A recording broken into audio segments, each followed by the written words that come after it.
De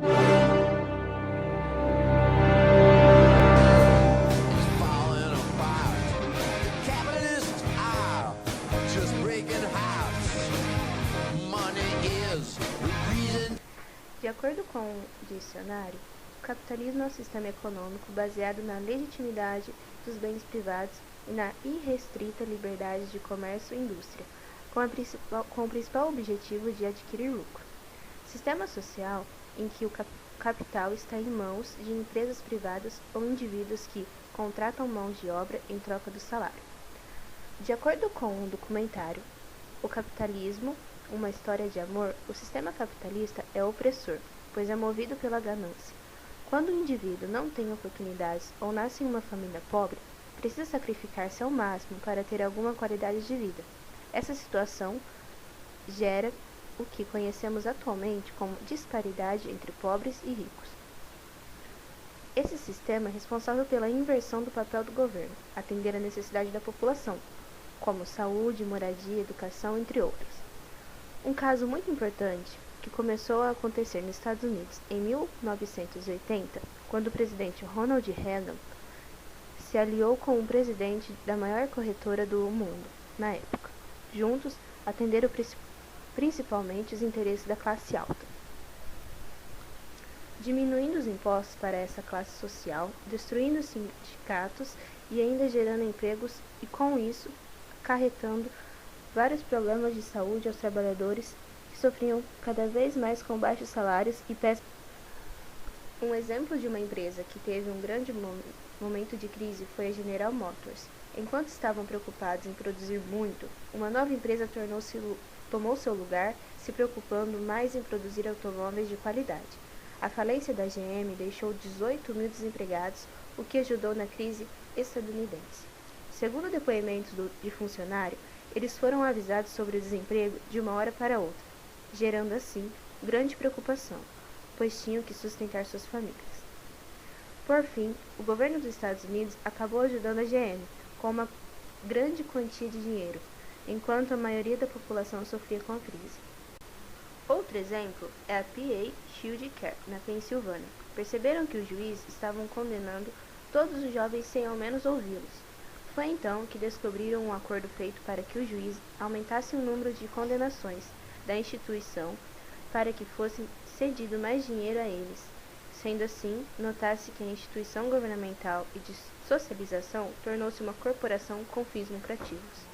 E Hillary criou uma página no MySpace zoando da vice-diretora por ser rígida e não ter nenhum senso de humor. Tinha umas coisas bem infantis, tipo coisas de garota de 14 anos. A vice-diretora chamou a polícia. Todos compareceram diante do gentil juiz Mark Ciavarella. Esses jovens estavam prestes a aprender sua primeira lição sobre o capitalismo americano. Tempo é dinheiro. Muito dinheiro.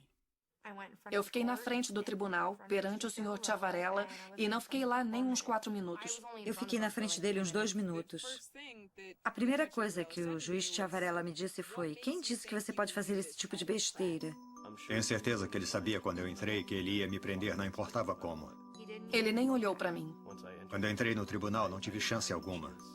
Tinha uns 6 jovens que foram na minha frente. Cada um que ficou na frente de Ciavarella por todos os tipos de motivos, alguns sem importância, outros graves, foram presos.